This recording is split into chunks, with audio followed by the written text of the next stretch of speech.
What's up, guys? SimoneFan101 here, and this is my part 2 of my two-part Wrestle Kingdom 12 review.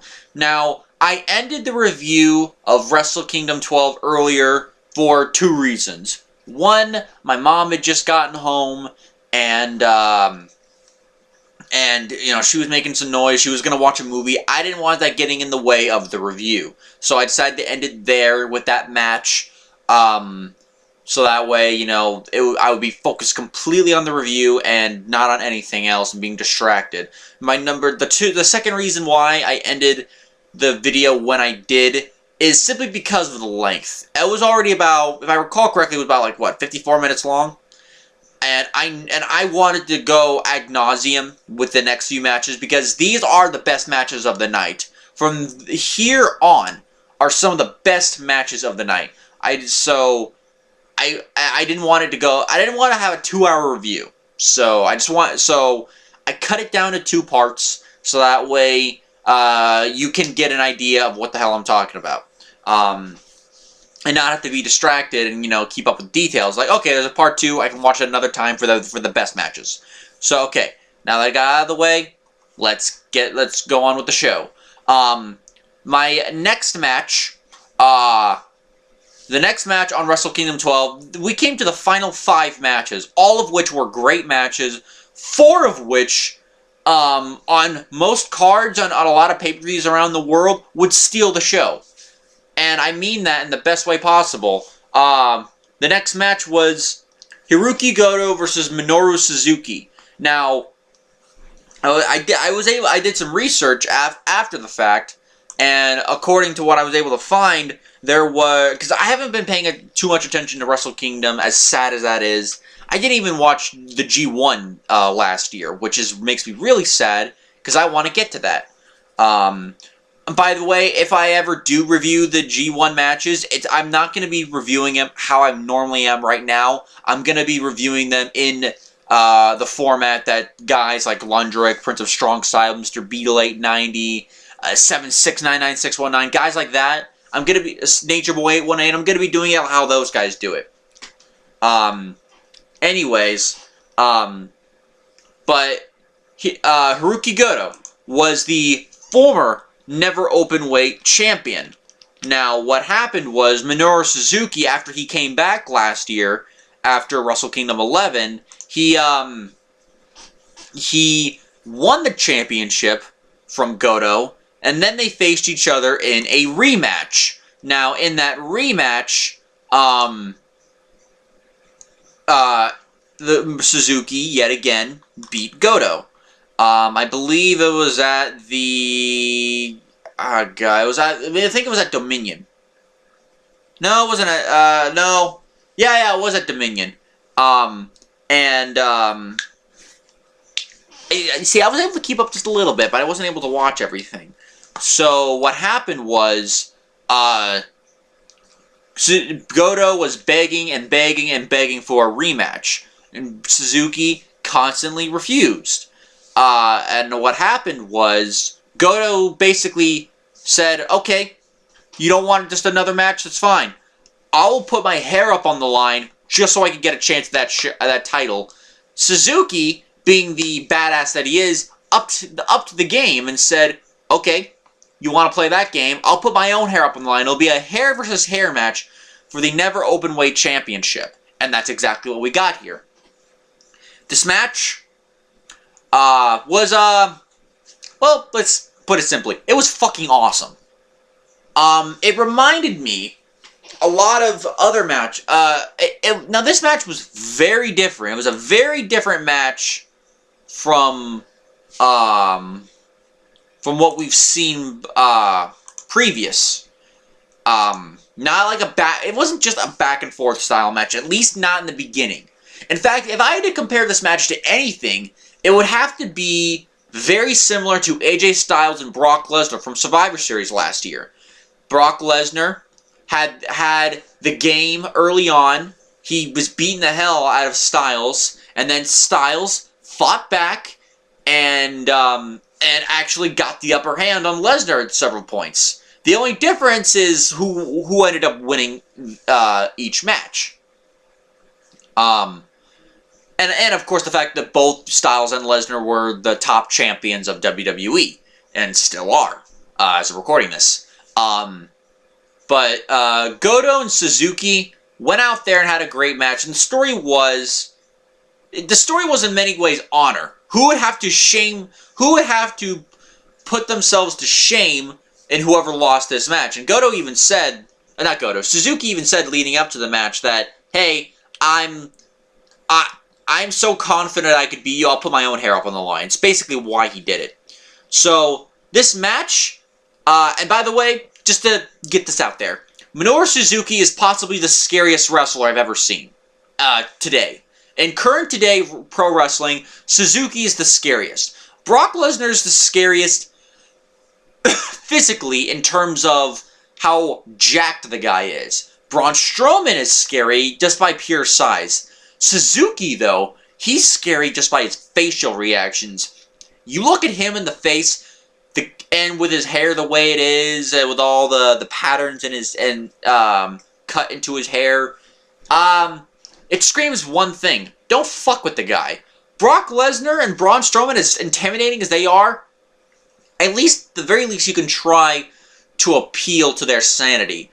Minoru Suzuki, when he's wrestling in the ring, he's got no sanity. Sorry, I just had a banana before the video. So, Suzuki, you never want to mess with, because there is no appealing to Suzuki. He will break your arm off and then beat you with it. So, the match started off with both Suzuki and then Goto slapping each other once, trying to get the intimidation fact. Basically, trying to beat the shit out of each other, throwing forearms to each other. Weak-looking forearms, admittedly. But honestly, it doesn't really matter, because immediately after Goto tried to throw another forearm, Suzuki went for a sleeper hold. Now, why am I bringing up? Okay, why you bring up a sleeper hold? That's one of the more boring moves, unless it's a finish of a match. Well, I'll explain in a second. Goto tried to get out of it. Even tried ramming him to the corner. Suzuki ended up sitting on one of the corner turnbuckles and choked Goto so much he actually deadlifted him in the air, and Goto played it amazingly. For the next few minutes, he looked like a dead man, like a literal dead man, not Undertaker. I mean, like, he looked like someone literally had choked the life out of him. Now all we had was a cadaver, a corpse. So basically, he choked him out so hard, almost into unconsciousness, Suzuki did. And that is the reason why I brought up the sleeper hold, by the way. It set the stage for the early part of the match of Suzuki kicking Goto's ass. Just throwing him to the outside of the ring, ramming him into the steel barricade, even hitting him with a steel chair. Oh, I almost forgot to mention. The match, it is a hair versus hair match, but from what I read online, it was also called a death match. So it was no disqualification. It was no disqualification. They wanted to go all out here, and that's exactly what they got. But it was called a death match. A hair versus hair death match is what they called it. Suzuki hit him with a chair on the outside. Goto tried getting up. He tried getting up at several points. He just got the shit kicked out of him badly. This match went about 18 minutes, and for the first maybe 5 or 6, maybe 8 of those minutes, Goto half the time was like a corpse. It was actually kind of scary almost. Goto tried fighting back. He tried hitting the chops on Suzuki. Suzuki just played with him and they were back in the ring at this point, like a rag doll. Suzuki just played with him, just beating the hell out of him, punching him. Eventually, Goto kept on fighting back with more chops, and Goto he couldn't really fight back. Suzuki just had him dead to rights, except for when up until when Suzuki went for the PK kick.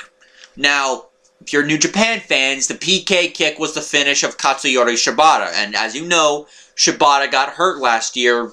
I know he's probably not going to wrestle again. He's probably in the same boat as Tyson Kidd, but my God, yeah. But also, I'm just glad he was able to survive. But also, Shibata and Goto were actually at one point tag team partners, and in fact, they were at one point IWGP Tag Team Champions. I'm surprised that Kevin Kelly and Don Callis, who were on English commentary during the night for New Japan Rumble, I'm surprised they didn't bring it up themselves, because Shibata and Goto were tag team partners. They were at one point tag team champions. So I just thought I'd bring it up. So that was Suzuki's mistake, going for the PK. Goto, from here, slowly but surely fought back. He even had a nice little... He threw Suzuki at one point to a corner and hit the edge style. I call it edge style, but the spinning heel kick. And went for a bulldog. I also have to mention this. As much as I love Suzuki, he didn't sell the bulldog well. He kind of like pulled a Dolph Ziggler when it comes to the pedigree with Dolph and Triple H. Suzuki kind of landed on his knees first. He didn't really hit his head. I guess it was to protect him. Suzuki's not that young. He's actually in his mid-40s. So yeah. But yeah, it was very similar to style. Like I said earlier, very similar to Styles and Lesnar. How, like Styles, Goto was getting the hell beat out of him early on, and then slowly but surely fought back, and it became a back and forth style match. Suzuki, and also there was another story to this match. I almost forgot. Don Callis brought it up, thankfully. So the story of this match was that Suzuki wanted to beat Goto using the Gotch pile driver. It wasn't the neutralizer. It looks like he was going for a neutralizer, but it was not the neutralizer the way Cesaro does the move. He wanted to go for a Gotch pile driver. It's what the name of the move is called. Even Don Callis constantly throughout the match would say, go for the sleep, stay with the sleeper hole, stay with the sleeper hole, just knock him out at one point. Just knock him out. With the sleeper hole, just have him pass out. But instead, Suzuki was stubborn. He wanted to win the Gotch pile driver, which Don Callis, by the way, said that it almost never works. He went for it the first time. Goto was able to battle out of it, got a backdrop out of it. Suzuki went back to the sleeper hole at one point, then went to do another, very briefly, but then went for another Gotch pile driver, and Goto got him up for an Ushigoroshi instead. It was after this spot, I mentioned that because it was after this spot that Suzuki-gun came in to try to interfere. Now, I almost forgot, and I forgot to mention this too. Suzuki-gun and Chaos Stable, which Goto is a part of, had both agreed not to interfere on the behalf of either Goto or Suzuki, because they wanted it to be a fight. Apparently, Suzuki-gun didn't really listen. All of them tried to interfere. Taka, Desperado, Kanemaru. Taichi eventually got to ringside, even though the Young Lions were keeping the other guys back. Taichi got to ringside with a steel chair, tried to interfere. Yoshihashi, thankfully, was there to make sure that Taichi does not disappear. It was honestly, you'd think like, oh great, this might have ruined the match. Honestly, it really mattered very little. It was just a play to the story that Suzuki-gun tried to interfere. Chaos made sure that didn't happen. And of course, Taichi paid for it when he received a forearm to the face by Goto. I mean, and briefly, Suzuki, thanks to this, did get an advantage, but it was very brief. And it was also, but also it happened, what happened after that was Suzuki gave Goto one of the scariest looking drop kicks I've ever seen. You've seen some of the best drop kicks. Orton, Ziggler, Okada, they're in the running for best drop kicks. Most savage drop kicks, it goes to Daniel Bryan's corner drop kicks and Suzuki's running drop kick. Like he'll throw him into a ropes, Irish whip into the ropes, and as Goto was coming off, Suzuki runs at him and lands a drop kick right on Goto. It wasn't even like a double foot drop kick. It was he lifted both feet, but it was a single-legged drop kick right to Goto's face. It looked awful, but it also looked awesome. Looked terrible to take, but it was awesome.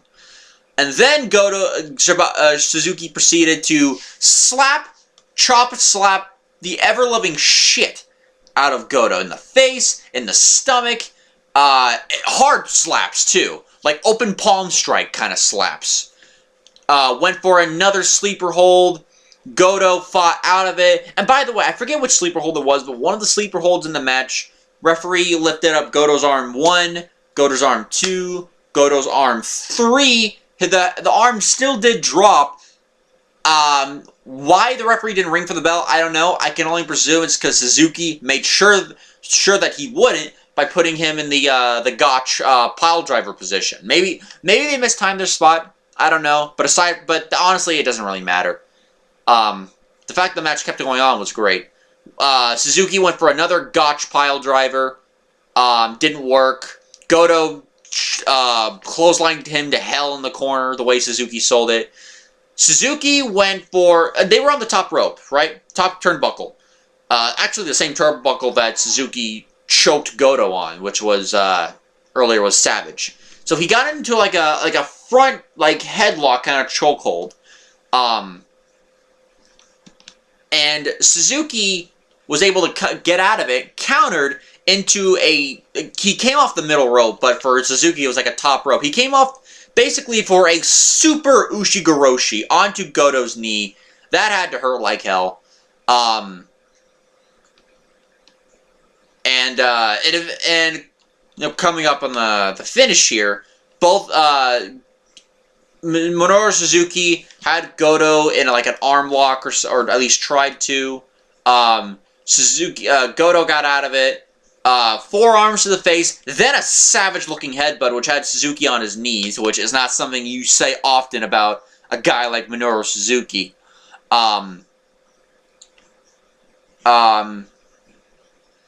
He hits and then he hits his move, which is, I forget what the full name of the move, but the short move is called the GTR. He hits a GTR, which is like, he lifted him up almost like a suplex-style position, and then pretty much rammed Suzuki's face into his knee, or at least that's what it's supposed to look like.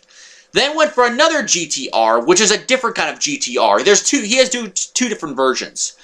The other GTRs, he has Suzuki in the reverse DDT style position. He takes his arm and kind of clotheslines Suzuki like right on the neck. But as he does it, Suzuki lands on presumably the back of his head and neck onto Goto's knee, and that's called the GTR. And it was a savage move, but it was awesome. And 2 GTRs, and Suzuki lost the match. This was an awesome match, I gotta say. It was an awesome match with a great story. This reminded me not just of Styles and Lesnar, because like I said, the difference here is that the babyface ended up winning the match. Styles did not beat Lesnar. Honestly, Styles should not have beaten Lesnar. If he did, that would have been awesome, but considering the story they're building up to WrestleMania with the eventual Reigns-Lesnar match, they have a plan. So Lesnar should not have lost to Styles if that was the plan. But Suzuki... he lost here.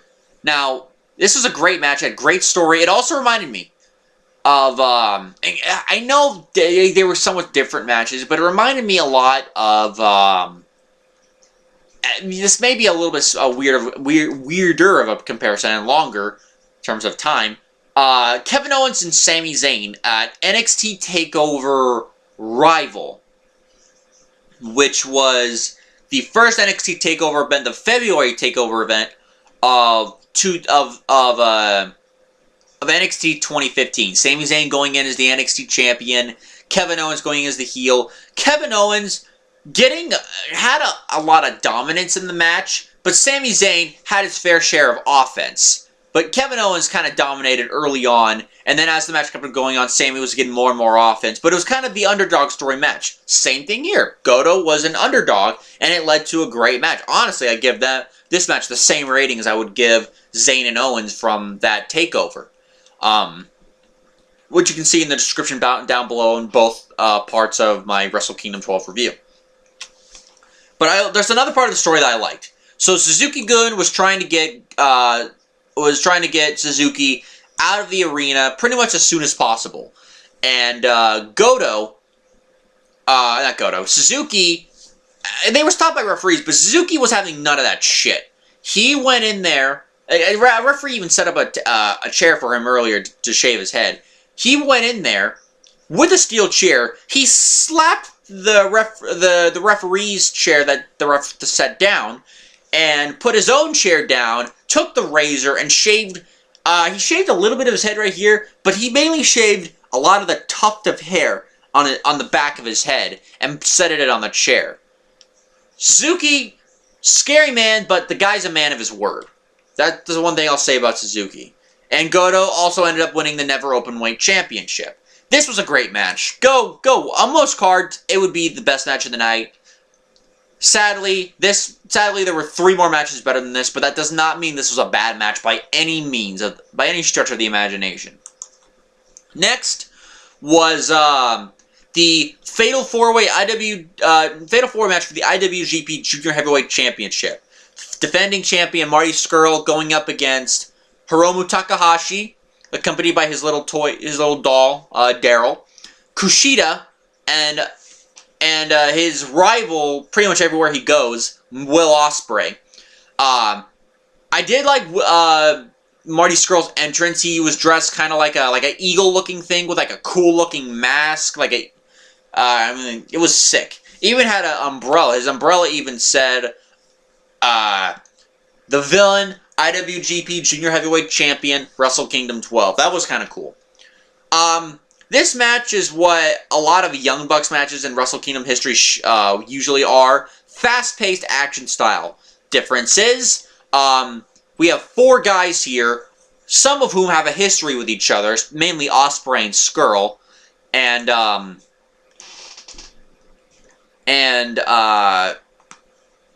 This match was also longer than what some of those other matches would be. What about the same length? 18 minutes. I did time the matches here. Some of them, at least the main ones. Scurll played an absolutely great heel. As all 4 of them were going to go at it, Scurll came out of the ring. So Will, Ospreay, and KUSHIDA went back and forth, and each time one of them tried to get a pin on Scurll, on each other. Scurll would come in and interrupt. Being just a fantastic heel. The athleticism of these guys, I swear. But these guys, I mean, there was a lot of great spots in this match. There was Will Ospreay doing a handspring move and rebounding off the ropes into a double Pele kick onto both Scurll and KUSHIDA. Ospreay, at one point, again, Will Ospreay, once from the turnbuckle, put a foot on KUSHIDA like a launching pad, and then launched into Marty Scurll into a Hurricane Rana. Hurricane Rana on KUSHIDA, but then Takahashi, who was taken out very briefly early in the match, came in with his own thing. But for a while, it was for a second it was Takahashi and Scurll going at it. Things boiled over when they went out to the outside. Takahashi and Scurll were by the corner of the metal barricade, where there's usually an opening, I guess for people to go in and out. KUSHIDA, from the top turnbuckle in the ring, jumped in, pretty much did a senton, a diving senton right on to Takahashi and Scurll. I'm just happy he didn't kill himself. Eventually, though, things broke down, though.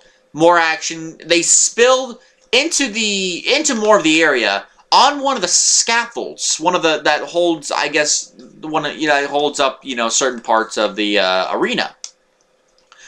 Will Ospreay, and in some ways pulled a Jeff Hardy, climbed the scaffold-looking thing, did a moonsault onto all 3 guys.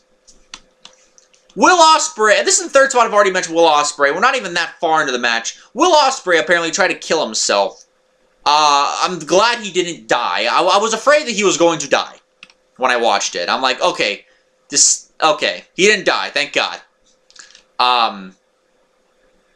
For a while, it was Kushida and Ospreay. Reason why is because they've had great matches in the past. The best of the Super Juniors. Will Ospreay actually being the youngest best of the Super Juniors. Scurll came in, stomped on, you know, their fingers, because apparently he's always a finger person. No homo. I'm sorry. There was this nice little point when Scurll did he had Will Ospreay, he did a tilt-a-whirl DDT, but he transitioned, after he hit the DDT, he transitioned and tried to get a crossface chicken wing, which is his finisher. Then it was, and he did. Then Kushida got Takahashi into like an armbar. I forget what kind of move, what kind of armbar it was. But Scurll was having none of that and kicked Kushida right in the side of the head. This was just a great match. A lot of high flying shit. Man, the amount of spots in this match. All four of which were great here. There was no guy that didn't stand out. Or they all stood out in a way. There was a point where all four of them were like on the mat. They were beating the hell out of each other. They were all on their knees. Eventually, Scurll and Ospreay stood up at the same time. Ospreay hit a kick to the side of the head of Kushida. Scurll a super kick to a kneeling Takahashi right in the head, and then it went to Scurll and Ospreay, who of course are rivals, much like Kevin Owens and Sami Zayn are, both in the Indies and in Ring of Honor and in WWE. At least not now, but they were, like, in the main roster and NXT. Jeez, they really are enemies everywhere. Ospreay went for an Oz Cutter, which is his finish, which is basically he runs at the ropes and does a springboard RKO. It's kind of what the Oz Cutter is. Scurll countered that into a crossface chicken wing on the ground. Kushida hit a moonsault from the top rope onto the lying prone Ospreay and Scurll. This was a nice little spot. The next spot that happened after that, basically, Kushida was on the top turnbuckle. Takahashi tried to get what I presume was a superplex. Ospreay, and you've seen this before in matches where they put their head like against the turnbuckle, and you could like do a super kick in between their legs. Ospreay did that to Takahashi. Then Scurll did that to Ospreay. Then Kushida tried to get a springboard powerbomb, or a sunset flip powerbomb, I should say, and that didn't work. Then Ospreay came in the picture, and it was just a whole like freaking mess. Here's another case. Remember what I said earlier about in part 1 about Tama Tonga hitting a stun gun on a moonsault going Trent Beretta? Well, same thing here, except this time Will Ospreay went for the shooting star press, and Scurll ended up hitting a cutter, and immediately went for a it's very similar to the Ushigoroshi, except instead of just kind of lifting him up and landing on the back of his knee, he gets him in the vertical suplex position and then just spikes him on his knee. Marty Scurll went for an Oz Cutter on Will Ospreay. Takahashi broke up the pin. This was one of the best spots of the match. Very similar to Cody Rhodes and the Brandy Rhodes spot, or spots, I should say. Marty Scurll got a medical kit on the outside. He tied Hiromu Takahashi, right? He tied him on the metal barricade. He tied his left arm in the metal barricade. Takahashi couldn't do a damn thing. with a bunch of tape. And then, of course, he proceeded to do finger manipulation and, quote, break his fingers, or at least dislocate it. Tried to do the same thing to both Ospreay and Kushida. Did not have luck. Scurll ended up getting his fingers bent in half. There was a nice little spot immediately after that where Kushida, from the top rope, went through Ospreay down on the mat of the ring and got an almost seamlessly got an armbar out of it. And Ospreay was barely. Ospreay tried to get out of it. He couldn't. Then Kushida transitioned into a God, what's it called? A triangle choke, and then, very unlike Will Ospreay or really any light heavyweight, like he put him got him up, like did the power game, put him up in like a powerbomb position, just threw Kushida right in the turnbuckle. Scurll mocked Takahashi a little more before getting some of his own tape, because remember, his fingers at this point had been dislocated. And he put his own tape like around probably like these fingers right here. Put some own tape around them so that way he could, use them. He got some like powder stuff or salt. It wasn't salt. It was like white powder. Threw it right in Kushida's face. Went for a pin. Kushida had the wherewithal to go for an inside cradle suplex. But by the way, because the medical kit was laid near Takahashi, from what Don Callis was able to bring up, Takahashi used what was in the medical kit and got out of the metal barricade and interfered and broke up the pin, including a nice little spot, I got to admit. Not Takahashi, but Ospreay went for. I think he went for another springboard move, hand springboard, I should say. Takahashi countered it into a German suplex. Then, on both Marty Scurll and Will Ospreay, hit sunset flips power bombs on the floor outside the ring. That was awesome. Then went for his finish. I think it was his finish at least. Scurll kicked out. Scurll then went for a. This is a nice little sequence. He kicked out. Takahashi went for his finish again. Scurll countered into the crossface chicken wing. Takahashi got out, super kicked him right in the face. Then eventually, briefly, Will Ospreay and Marty Scurll, the worst of enemies, actually teamed up on both Takahashi and Kushida. That was a little bit weird. And this was a little bit wonky spot. Okay, so here's what happened. On this spot right here, Will Ospreay was going to go for a super Oz cutter onto Takahashi, because that was on Scurll's shoulder. Takahashi countered, pushed Scurll, went for an Oz cutter. Scurll countered, kind of lifted Takahashi in Ospreay in a reverse suplex position, landed on Takahashi. Takahashi was supposed to grab him and put him in the tombstone piledriver position. Couldn't exactly get him at first. It was a little bit of a botch, but Takahashi was able to rebound and eventually did hit a weird, albeit weird looking, but still was able to hit a tombstone piledriver on Ospreay. Then at one point, and another two great spots in a row. Takahashi hit a Death Valley driver on Scurll on the barricade. Not the barricade. That would have been awesome though. On the apron.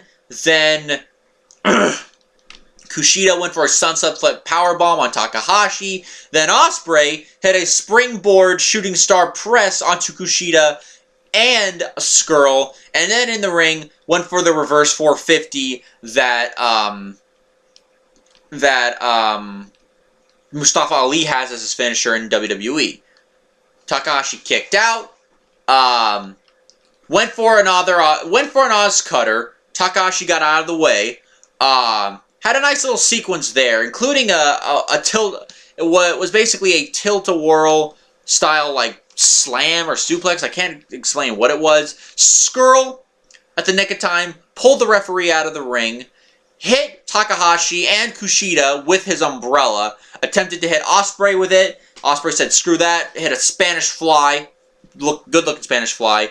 Then, finally hit the Oz cutter on Marty Scurll. Got the 1-2-3. Will Ospreay is your new IWGP Junior Heavyweight Champion. And what I love about this is that on commentary, Don Callis, I believe, and maybe even Kevin Kelly, they were telling the story about how everywhere they went, even though they were the worst of rivals, everywhere they went, Will Ospreay could not get the win over Marty Scurll. Scurll just kept on beating him over and over again. Well, in this match, that did not happen. Scurll ended up losing to an Oz cutter to Will Ospreay.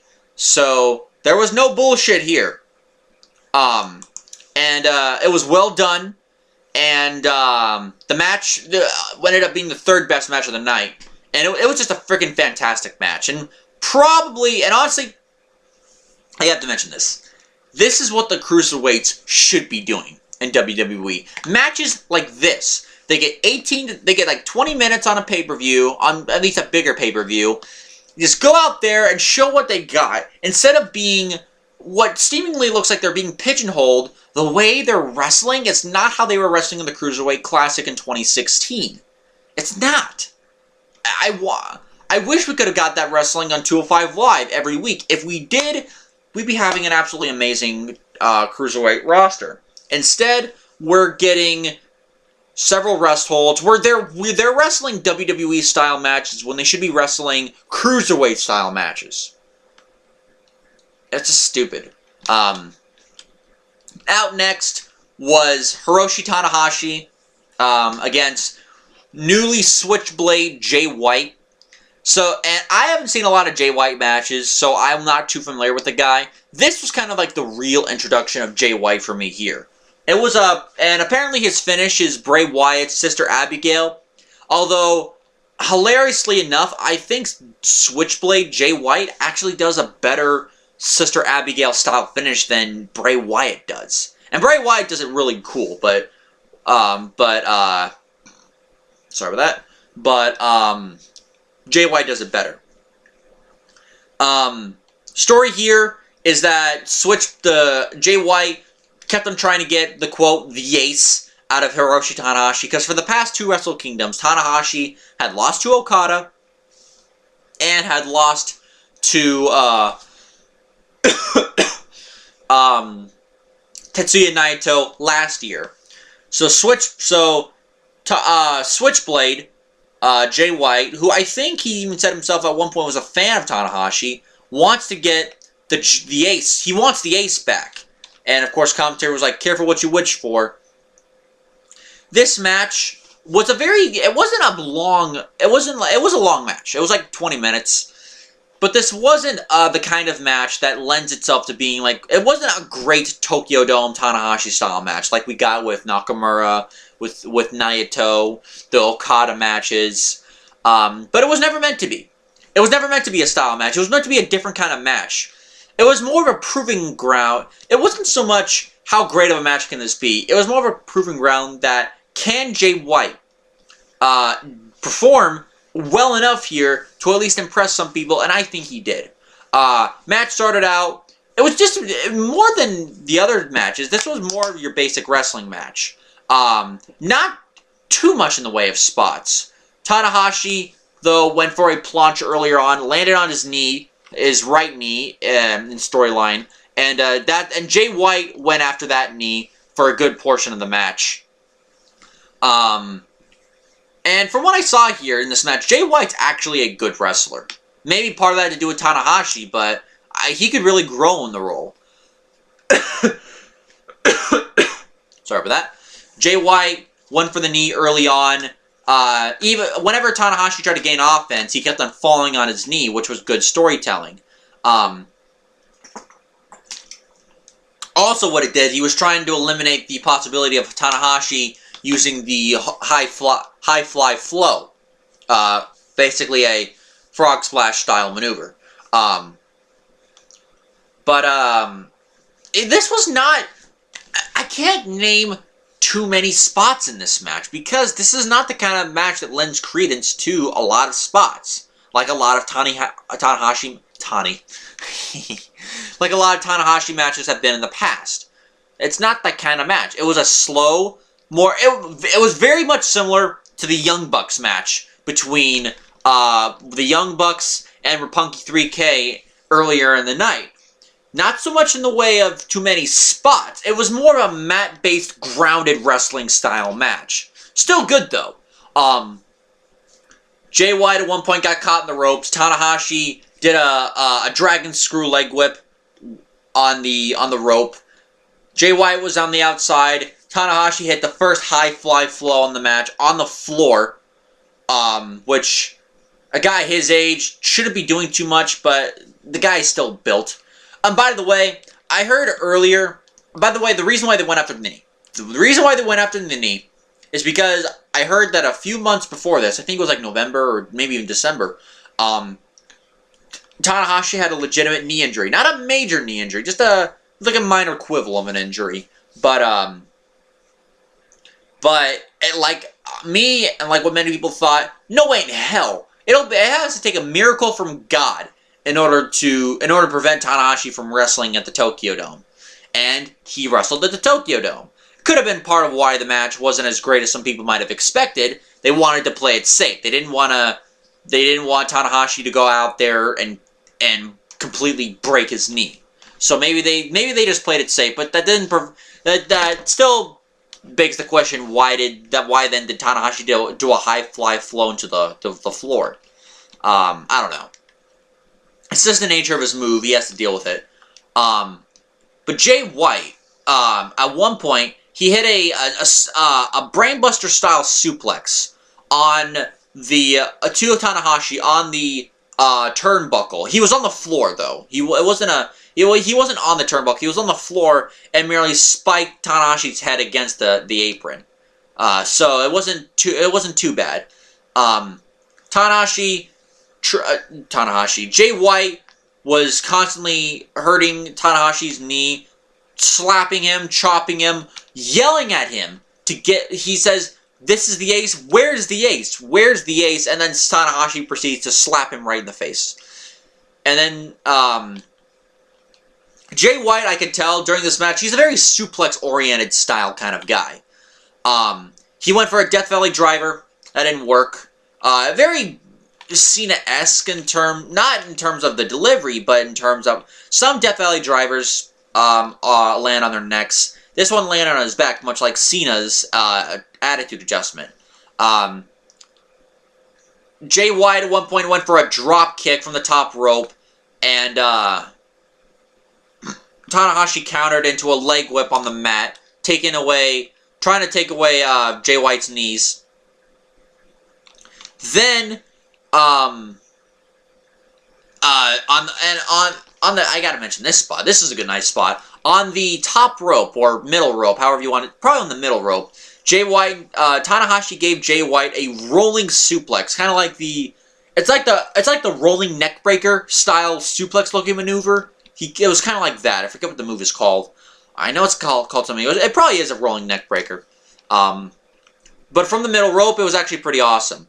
Then they more suplexes from Jay White, including a nice dragon. I think it was like a dragon suplex or a tiger suplex. I forget which one it was. Tanahashi, of course, went for his ever beautiful looking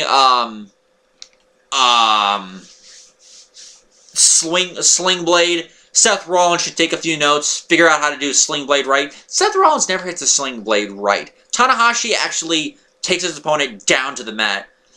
Seth Rollins' opponent just kind of falls down. Falls backwards. I guess that's the nature of WWE, I don't know.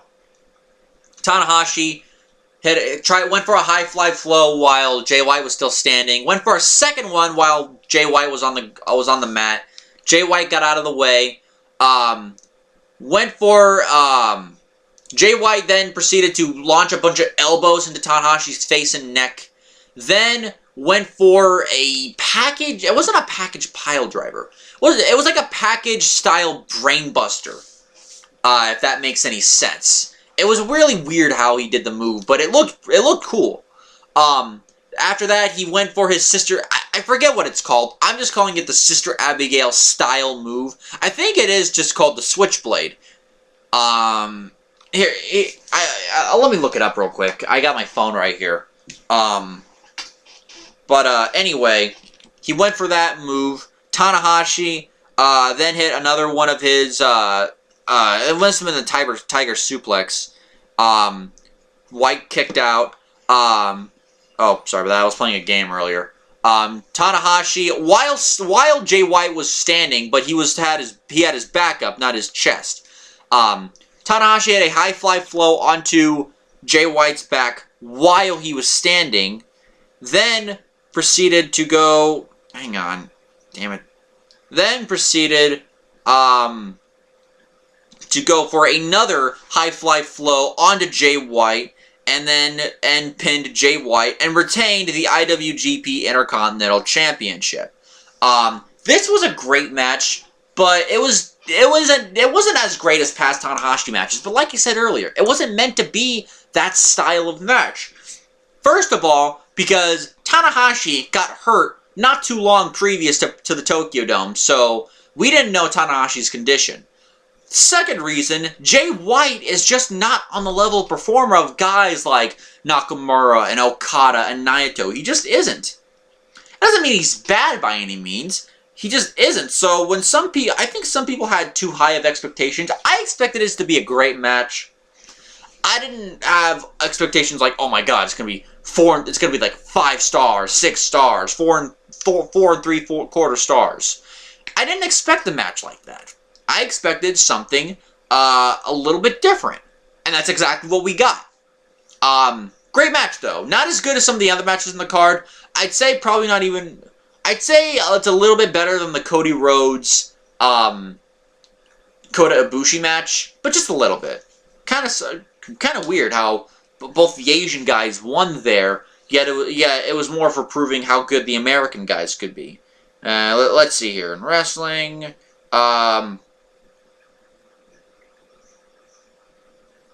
Oh, by the way, I figured out what it was. The move he went for, that package, like, brainbuster looking move, it's actually a fisherman driver. The move he calls it is called the Kiwi Crusher. And earlier, it's actually, the move that I said was a Bray Wyatt style move. It's a swinging reverse STO. It's actually, he calls it the Blade Runner, which, of course he calls it the Blade Runner, because, of course, Blade Runner is a famous and great movie. Also because he's called Switchblade. He's not completely used to the Switchblade character, but give it time, he'll get there. And he definitely looks the part, I'll say that. Out next came the match that probably most people who got this pay-per-view wanted to see the most. Kenny Omega against the New Japan debuting Chris Jericho.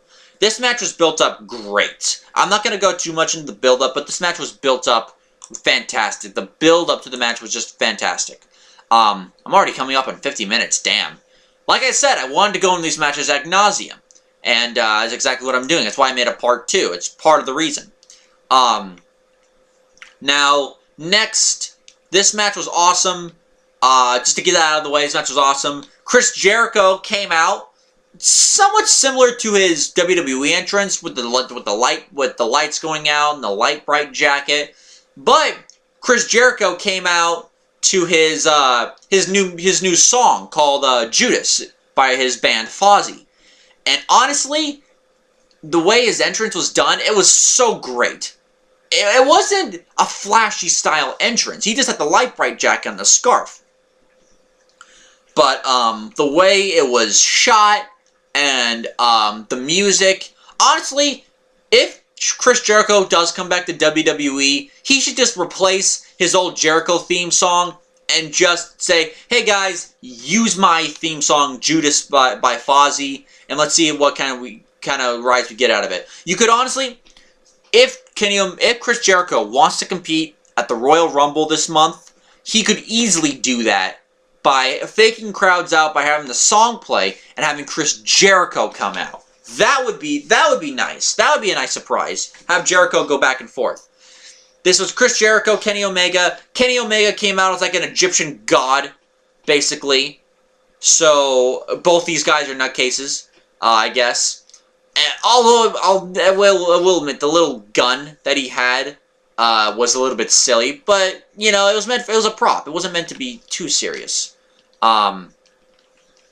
This was a match for the newly created IWGP United States Championship, which Kenny Omega won last year at the G1 US weekend shows that were commentated by JR. A commentary that honestly was not that good from what I heard. JR constantly getting certain things wrong, you know, and everything, and people ripping on him for it. You know, this match was a great match. This was absolutely, this is the best match on the show, in my opinion. I'll get to why later. One of the reasons, at least. This match, and I think Lundrick said it best in his review. This match was like an Attitude Era style brawl, and I can't help but agree. This match, in many ways, reminded me of the Stone Cold Steve Austin Dude Love match from Over the Edge 1998. And how it was a brawl, it was crazy, it was everything I loved about pro wrestling was in this match. It was fun, it was exciting, there was a little bit of everything there. Violence, a tad bit of high flying, mainly from Kenny Omega. The first major spot of the night, Kenny Omega had gotten Chris Jericho out on the barricade and over the barricade, thanks to a baseball slide drop kick. Kenny Omega went for a springboard-style splash onto Jericho. Sorry, my neck's getting me right here, so thankfully I only have 2 matches left. Then he went for a springboard splash on Jericho, landed on the announce table, and pretty much right onto Don Callis. He knocked Don Callis down. It even led to a point later in the match when commentary finally came out, because for a brief while there was no commentary. And when Kevin Kelly asked Don Callis if he was okay, Don Callis was like, "No, I'm not okay. The guy nearly broke my neck," or something like that. It was actually kind of cool. It was actually kind of awesome. Although if that really did happen, then, God, it sucks for Don Callis. Thank Lord nothing happened. Chris Jericho gave him the walls of Jericho on the outside.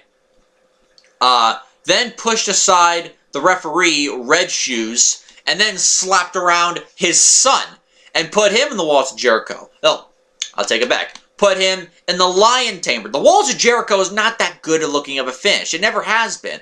The Lion Tamer, however, even in Jericho's age, right now, the Lion Tamer looks devastating. Like, oh man, that looks like it has to hurt. Kenny Omega thankfully put a stop to that and kicked Jericho more in the chest than the face. But then beat him, he threw him against where the table used to be, kept on throwing the monitor and a chair at him. This was, by the way, a no DQ style match. This is, in many ways, kind of like a street fight.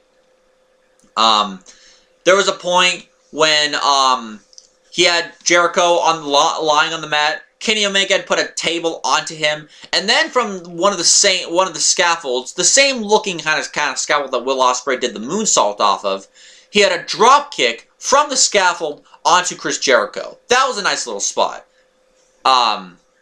Chris Jericho hit a suplex on Kenny Omega on the floor. As Kenny Omega at one point in the match went for a springboard something, Chris Jericho hit that springboard dropkick he's known for. He then went, and there was a table set up on the outside. I think it was set up by Jericho. He went for a powerbomb on Kenny Omega through the... He tried to anyway, hit a powerbomb on Kenny Omega through the table. Kenny Omega fought back and instead decided to just powerbomb him right on the floor. That had to hurt. There was a nice little thing where Kenny Omega... not Kenny Omega. Chris Jericho being very disrespectful. Being heel Jericho in the best way possible. He took one of the photographer's cameras, took several pictures of of Kenny Omega, then pointed the camera to the crowd, and while taking the pictures, flipped off the crowd in the camera. That was funny and awesome. Went for his normal moves. Kenny Omega tried to fight back. Jericho had it for a little while due to absolutely beating the hell out of Omega earlier. It was mainly with that powerbomb. Then Kenny Omega got him to the outside, I think with like a Hurricane Rana. Sorry about that. And hit a over-the-top rope dive onto the floor on Jericho. Knocking Jericho, by the way, off of the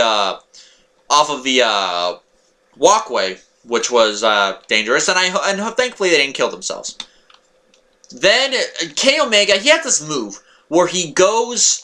you know how Billy Gunn does the Famous Sir? He goes for a similar style move where Jericho's standing up straight, by the way. Kenny Omega jumps from behind Jericho, lands on him, and usually for other people he does a Famous Sir, or if he doesn't do the Famous Sir, he kind of just jumps over them and brings their head down.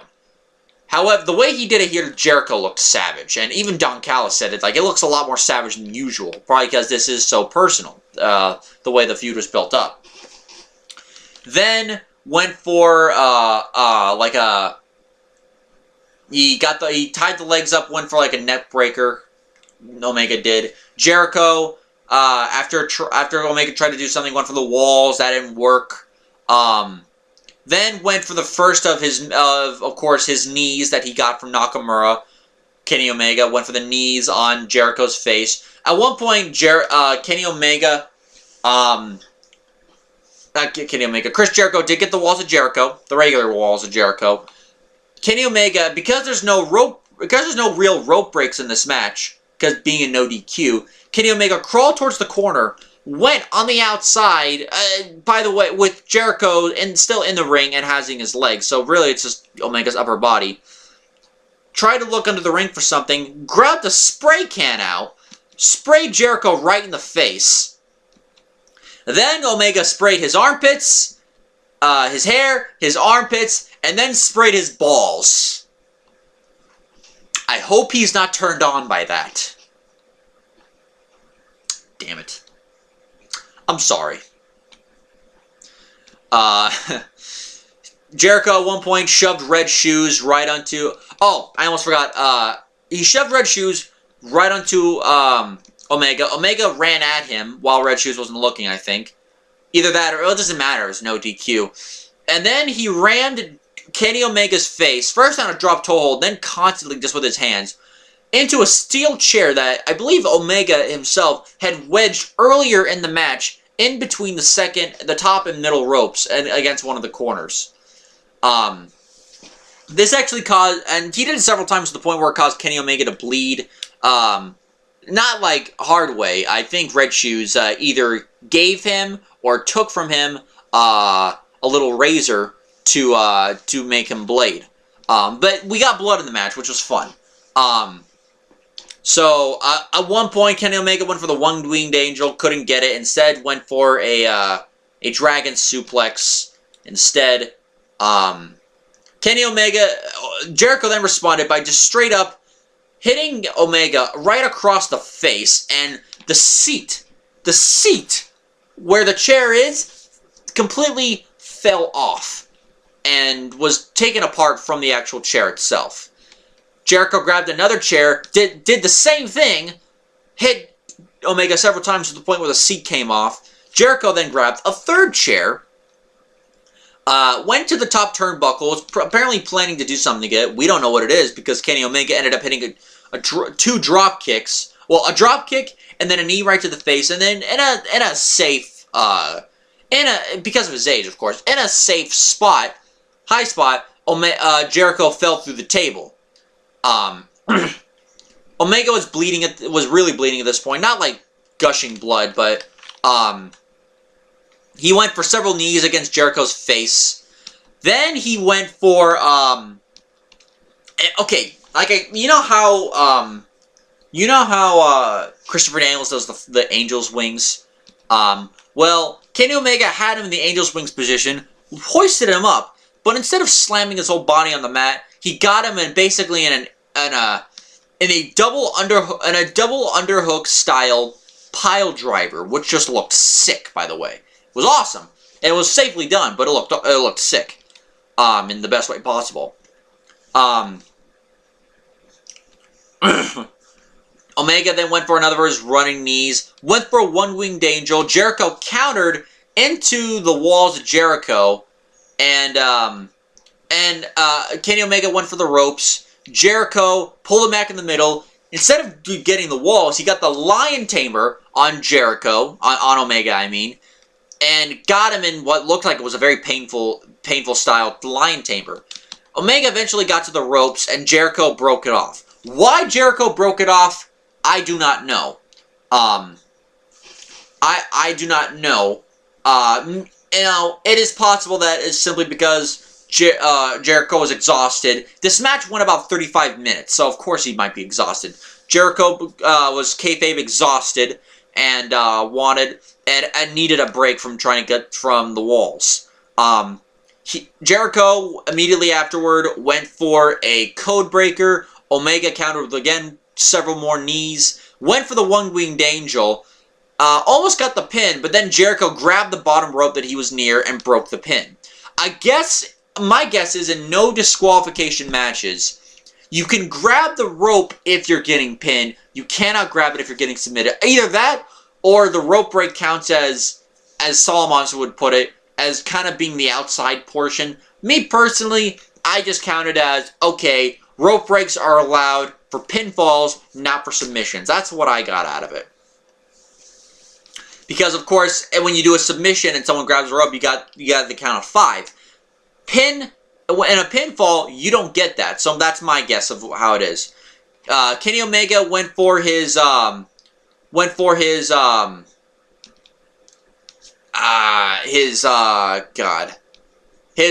senton moonsault style combo. Jericho got out of the way and countered it with a code breaker, which he only got a 2.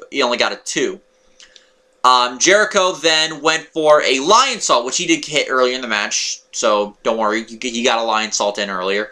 He went for a lion salt. Kenny Omega countered by throwing a chair at Jericho's back, and then hitting the one-winged angel on the chair, and got the 1, 2, 3. Kenny Omega, still your United States IWGP champion, and beat Chris Jericho. This match was awesome. The best match of the night. It was great. It had a mix of a little bit of high flying from Omega mainly. High flying a little bit from Omega. The Attitude Era style brawling. Some a little bit of the technical wrestling, and not too much technical, but a little bit. And of course the personal grudge match feud and a little bit of blood. I think, and at one point Jericho got his lip busted open, I believe. He was bleeding from the mouth, I know that. So we did get blood from both guys, mainly. So this was a great match. I'll get into why I think it's the best match of the night after I talk about the main event. Main event, already 1 hour and 3 minutes. Okay, so I'm making decent enough time. Main event was Kazuchika Okada defending the IWGP heavyweight title against Tetsuya Naito, who is the winner of the G1 Climax last year. Now, these guys, believe it or not, actually have another Wrestle Kingdom IWGP title match on their resume. 4 years ago, in 2014, Okada was the young and very somewhat arrogant, he was kind of a heel, but not really. Kind of just in the middle, he was basically IWGP champion, but he was also kind of arrogant. He was young, that was the story. And Tetsuya Naito was the up-and-coming rising babyface. Naito in 2013 had won the G1 Climax that year. However, the crowds were turning against him. So, the New Japan was like, the crowds are actually booing Naito, and he's the babyface. So, what do? They put it up into a vote. There was Okada and Naito for the IWGP Championship, and Tanahashi and Shinsuke Nakamura for the IWGP Intercontinental Championship. they had the chance to vote which one would main event Wrestle Kingdom 8. And that's what it was, Wrestle Kingdom 8. And Naito and Okada ended up being the semi-main event, while the main event match ended up being Tanahashi and Nakamura. It sucks for Naito that it had to happen, but in one way, I kind of liked it, because at least the IWGP Intercontinental Championship got a main event Wrestle Kingdom match out of it. That was actually pretty cool. Naito and Okada came out wearing long tights. He usually wears the short trunks. He out here came out wearing long tights. They weren't like tights though. They were more like the Shawn Michaels long tights that he wore from 2005 onward, with like the chaps and everything, you know. But it was still long tights basically. Both these guys went for the arm drag maneuver early on. At one point, and of course Naito does his rolling, lying down on the mat and pointing his fist up to the ceiling. I always liked that part about Naito. It's like, man, what a cool SOB. Then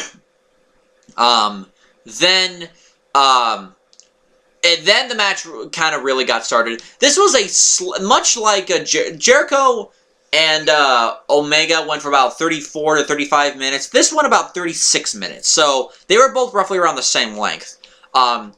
So these guys had plenty of time to do what they wanted to do. One point, Naito went for his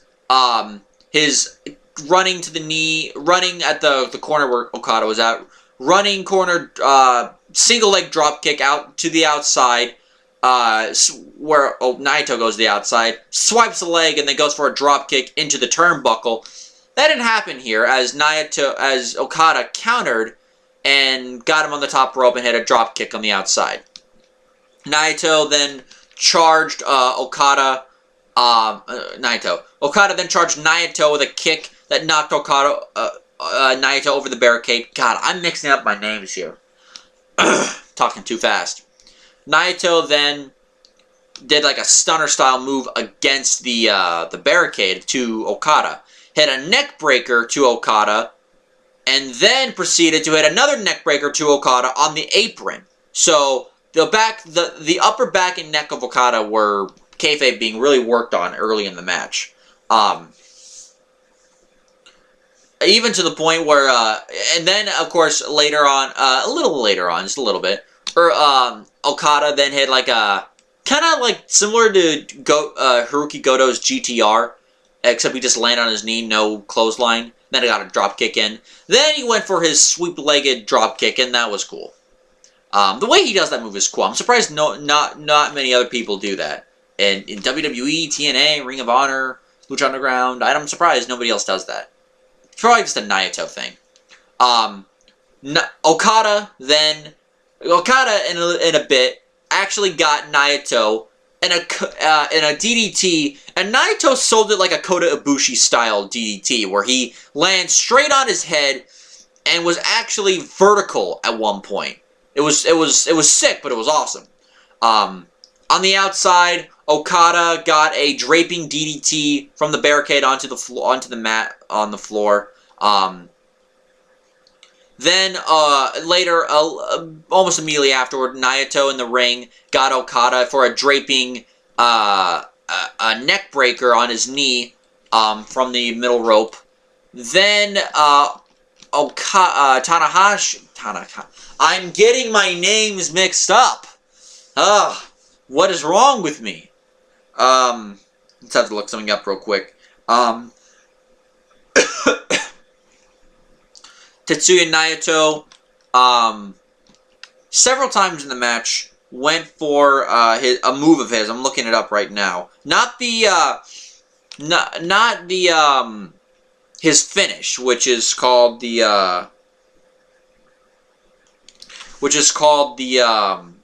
God, I'm forgetting his moves. Hang on a second. I'm being horrible at this right now. I should not be this bad. Wrestling. The Destinos is finish. Stardust Press. Pluma Blanca, no. Gloria. He was going for a move called the Gloria, which he actually innovated. It's a he animated a movie called Gloria. It's called the lifting hammerlock. Hang on. Lifting hammerlock cradle hold dropped into a sit outside power slam. I'll point it out when he hits the Gloria. But at one point he did like a tilt-a-whirl to Okada, and then hit an inverted DDT.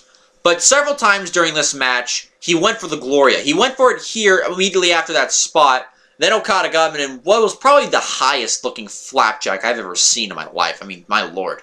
The height he got in this guy was just incredible. Okada got his top rope elbow, which of course always looks good. Naito tried at one point. He went for several moves. Okada, Bill, I almost forgot to mention this. Okada, leading up to the match, uses the Koji clutch, or the Cobra clutch, I should say, the former $1 Million Dream used by Ted DiBiase and even Stone Cold Steve Austin in his early days as the not as the Texas Rattlesnake, but as the first as the Ringmaster, and then Ringmaster Steve Austin, and then briefly for a while just Steve Austin until he started using the Stunner. He did that on here, and he did the He hit the $1 Million Dream on Naito in hopes that as a counter to Naito's Destino. So I kind of like that here. Okada was at one point put out to the apron after Naito did a sweeping leg kick, slip the leg, having Okada land on his back. He had a draping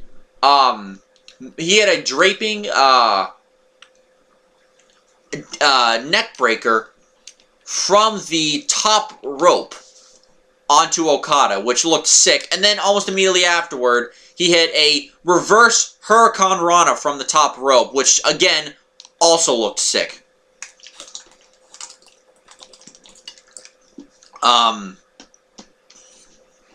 Then he finally hit the Gloria.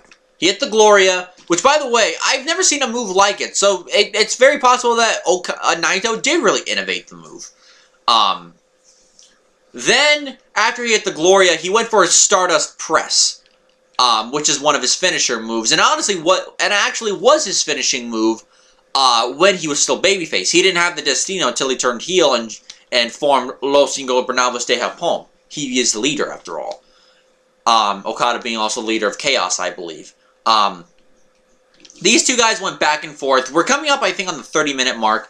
Naito, or probably 25 minutes, really. When Naito went for another Stardust Press, that didn't work. This was right around the time when Okada was going for the Rainmaker. He didn't hit the Rainmaker the first time. He hit it the second time after countering a forearm attempt by Naito coming off the ropes. Naito did kick out. But it also took him out of the match for a little bit. Not really, but more like in kayfabe. Because Naito was slow to getting up his feet, tried countering with an Enziguri. Okada just stepped back like it was nothing. Then, while Okada at one point had the $1 Million Dream, I'm calling it the $1 Million Dream, had the $1 Million Dream onto Naito. Naito countered that and hit the Destino, only getting a 2 count. It was cool. I think he got a 2 count at least. Either that or he didn't go for the pin at all. Then, because these guys were so exhausted, these guys hit the weakest looking forearms to each other. Although, unlike in the Suzuki Goto match, here it makes sense. These guys are supposed to be really tired. Then, after a few weak forearms from both guys, Naito slaps Okada right in the face after spitting in his face. This apparently woke Okada up, and it probably woke Naito up. As at one point, okay, so he threw, Naito did, Okada into the turnbuckle. Naito was going for a move. Okada went to try to push him into the outside. But then Naito got Okada in between his legs, and then hit a wonky-looking Hurricane Rana right on the back of Okada's head. which looked awesome, by the way. It looked cool. Naito went for a Destino. Okada countered into a $1 million dream, into a Rainmaker. He still held on to his wrist. Which, if that's familiar to you, he did the same thing in his match with Hiroshi Tanahashi at Wrestle Kingdom 10. Kept on holding on to the wrist, mainly meaning he wasn't done with him yet. So he went for another Rainmaker. Naito countered into a Destino, then went for the pin, and only got a 2 count, because I think the first Destino was out of desperation. He didn't get a 2. He didn't even go for the pin. Then Naito finally got his Insiguri the way he does it. And then after that, Okada does probably one of the best looking drop kicks ever. One of the most beautiful looking I got him at. Went for his Tombstone pile driver. He hit it. Signals for the Rainmaker. Didn't get it. Naito then countered into the Destino. Then went up to get another one. That ended up being Naito's downfall. After Naito went for another Destino, Okada countered into a jumping, I call it a super, but it's really a jumping Tombstone pile driver. It's the same kind of move that finished off Shawn Michaels in his last match at against Undertaker at WrestleMania 26 8 years ago. So, jumping Tombstone pile driver, then got Naito for the Rainmaker, and he beat Tetsuya Naito to retain the IWGP World Heavyweight Championship. This was a great match. Absolutely fantastic. This was great. The crowd, by the way, solidly behind Naito. This was a pro-Naito crowd. Naito was one of, if not the most over guy in the entire show. And that says a lot considering the fact that Naito is a heel. He's not a babyface, he's a heel, and yet the crowd loved him. A complete 180 on how they were treating him 4 years ago, or even 3 years ago, in Naito's match with AJ Styles at Wrestle Kingdom. However, there's a reason why I think Jericho and Omega was a better match. First of all, because that match was just so radically different. Like I said, it was an Attitude Era style match. So it had a little bit of everything there. While Okada and Naito was your standard great New Japan main event. However, I could still put Naito over Jericho and Omega if it wasn't for one little thing, the finish. I'm gonna be honest, I'm like a lot of other people, and I followed Naito in the promo what they were trying to do. Naito was the most over. He was the most over guy in the match. He was even more over than Okada. I think Okada at one point was actually actively getting booed. Not like hardcore like Roman Reigns boos, but like small boos here and there. Mainly it was just because the crowd was just solidly behind Naito. But who won? They built up Naito so well, and on top of that, Okada had just beaten Tanahashi for longest reigning champion in New Japan history, and on top of that, the most amount of combined days as champion, combining all the title reigns together. Okada also beat somebody else in that role as well. So Okada beat 2 records. The person who he beat the title for at Dominion 2016, Tetsuya Naito. So it's like, okay, things are coming full circle. Naito is IWGP champion. Not the case. We all thought Naito was going to win the championship. Honestly, it's because of, partially it's because of who won the match is why I think Jericho and Omega should have, was a better match. Jericho was great, but he did the right thing in putting over Kenny Omega.